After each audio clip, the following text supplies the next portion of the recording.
Good morning, students.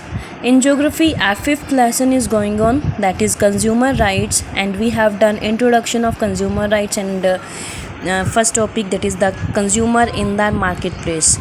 Today we will start next topic, that is consumer movement. Consumer movement में हम read करेंगे the consumer movement arose out of dissatisfaction of the consumers as many unfair practices were being indulged in by the sellers. सबसे पहले आपको पता होना चाहिए कि कंज्यूमर मूवमेंट में होता क्या है. कंज्यूमर मूवमेंट जो है तब स्टार्ट होते हैं जब जो कंज्यूमर्स हैं, जो कस्टमर्स हैं, वो डिससेटिस्फाइड हो जाते हैं. किससे? अनफेयर प्रैक्टिसेस से. अनफेयर जो भी वर्क किए जाते हैं सेलर्स के थ्रू, उनसे अगर वो डिससेटिस्फाइड हो जाते हैं तो कंज्यूमर मूवमेंट स्टार्ट होता है.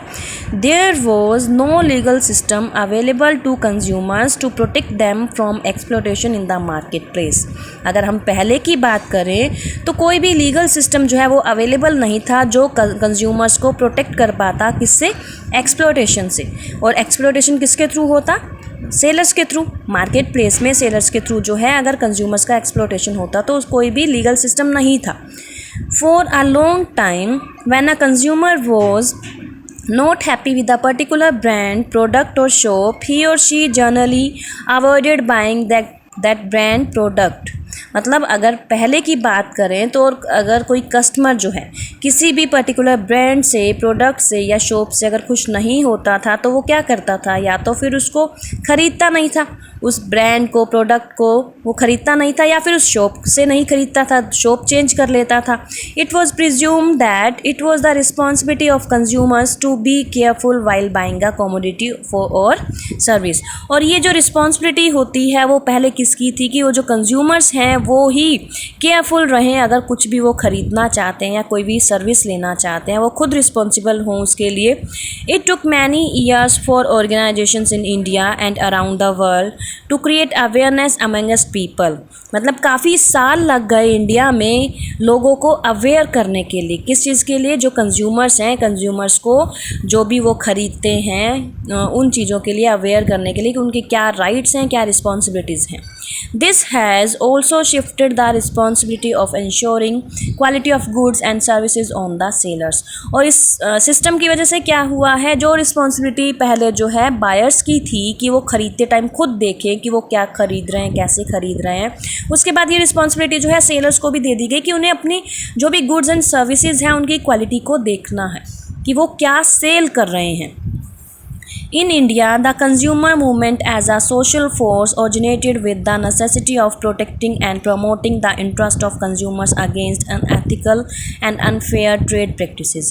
इंडिया में जो कंज्यूमर मूवमेंट है वो एक सोशल फोर्स है. कैसे स्टार्ट हुआ? जो प्रोटेक्ट करने के लिए स्टार्ट हुआ. किसे प्रोटेक्ट करने के लिए? कंज्यूमर राइट्स को. कंज्यूमर्स को प्रोटेक्ट करने के लिए किससे? अनएथिकल और अनफेयर ट्रेड प्रैक्टिसेस से. Okay. Rampant food shortage, hoarding, black marketing. Black marketing क्या होता है? जैसे कि काला बाजारी जिसको कहते हैं. Okay. Adulteration of food and edible oil gave birth to the consumer movement in an organised form in the 1960s. मतलब ये सब रीजन्स बन गए थे कंज्यूमर मूवमेंट के स्टार्ट होने के लिए. ओके. जो कब ऑर्गेनाइज किया गया? 1960s में ये स्टार्ट हुआ था. Till the 1970s consumer organisations were largely engaged in writing articles and holding exhibitions. 1970 तक जो कंज्यूमर ऑर्गेनाइजेशंस थे उनमें क्या किया जाता था? या तो मेन में राइटिंग आर्टिकल्स को इंक्लूड किया जाता था या फिर काफ़ी सारे एग्जीबिशंस किए जाते थे कंज्यूमर्स के लिए. They formed consumer groups to look into the malpractices in ration shops and overcrowding in the road passenger transport. मतलब उस टाइम पर क्या हुआ है, कंज्यूमर ग्रुप्स बना दिए जाते थे जिसमें जैसे राशन शॉप कौन सी होती है? जहाँ पर सरकार जो है राशन प्रोवाइड करवाती है गरीब लोगों के लिए या जो भी लोग वहाँ से राशन लेना चाहते हैं. उस टाइम पर भी काफ़ी मतलब लोग क्या करते हैं, जो सरकार के थ्रू जो है राशन दिया जाता है गरीब लोगों को देने के लिए, उसमें भी माल प्रैक्टिस होती है. माल प्रैक्टिस कैसे? जो शॉपकीपर्स होते हैं उसमें से अपना प्रॉफिट सारा जो भी अर्न करना होता है कर लेते हैं. उसके बाद जो बचता है उसमें से देखते हैं क्या सेल करना है, कैसे सेल करना है. Clear? More recently India witnessed an upsurge in the number of consumer groups. और आज के टाइम में काफ़ी सारे कंज्यूमर ग्रुप्स जो है हमें देखने को मिल सकते हैं. Because of all these efforts, the movement succeeded in bringing pressure on business firms as well as government to correct business conduct which may be unfair and against the interest of consumers at large। और इन्हीं सभी efforts की वजह से ही जो हम मतलब government जो हम जो है efforts लगाते हैं उसकी वजह से, चाहे वो बिज़नेस है, फर्म है या गवर्नमेंट की काफ़ी सारी प्रैक्टिसेस ऐसी हैं या वर्क ऐसे हैं जो अनफेयर होते हैं या कंज्यूमर्स के इंटरेस्ट के अगेंस्ट होते हैं, उनको क्या किया जा सका है, कम किया जा सका है सिर्फ हमारे एफर्ट्स की वजह से। A major step taken in 1986 by the Indian government was the enactment of the consumer protection act 1986। इसमें बोला गया कि 1986 में एक बड़ा स्टेप लिया गया था कंज्यूमर्स के लिए, वो था कंज्यूमर प्रोटेक्शन एक्ट 1986। एक ये एक्ट लागू किया गया था, इम्प्लीमेंट किया गया था, पॉपुलरली नोन एज कोपरा, जिसको किस नेम से जाना जाता है, copra. You will learn more about copra later. आगे आप जो है इस एक्ट के बारे में, इस कोपरा के बारे में जो है अच्छे से रीड करोगे या जानोगे। इसमें जैसे है यहाँ पर दिया हुआ है कंज्यूमर्स फोरम है, कंज्यूमर्स फोरम में आपको जैसे नीचे इसमें हिंदी में उपभोक्ता शिकायत केंद्र, इसमें क्या है, जो भी कंज्यूमर्स की कंप्लेंट्स होते हैं यहाँ पर रिकॉर्ड की जाती हैं, उन पर जो है एक्शंस लिए जाते हैं। ओके, उसके बाद देखो यहाँ पर आपको एक अलग से टॉपिक दिया हुआ है, कंज्यूमर्स इंटरनेशनल।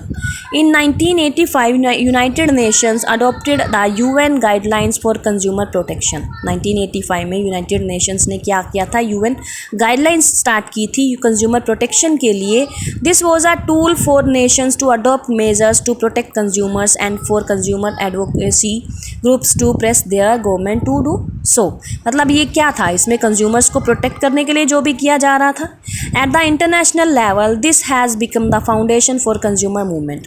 और इंटरनेशनल लेवल पर अगर देखा जाए तो ये जो है ये क्या बन गया था, ये बन गया था फाउंडेशन, किसके लिए, कंज्यूमर मूवमेंट का फाउंडेशन।